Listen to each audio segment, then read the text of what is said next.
एक बार मिठाइयों में आपस में जंग छिड़ गई। रसगुल्ला बोला, मैं सबसे मीठा हूँ। तभी जलेबी रानी बोली, मैं सबसे मीठी हूँ, मुझ में से तो रस रिश्ता रहता है।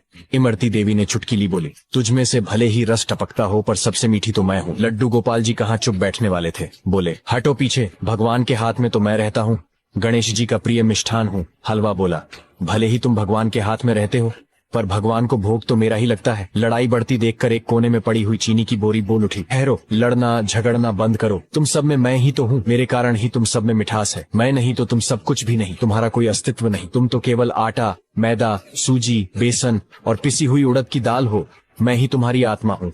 और लड़ाई बंद हो गई।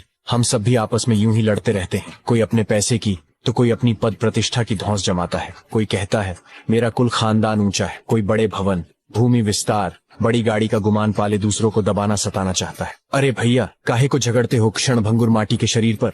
याद रखिए, मालिक को सब बर्दाश्त है पर किसी की अकड़, अभिमान बर्दाश्त नहीं। जब तक शरीर में चेतना है तभी तक यह चल रहा है, इसी से इसकी शोभा है। आत्मा निकल जाने के बाद एक रात भी इस जड़ शरीर को घर में रखना भारी हो जाता है।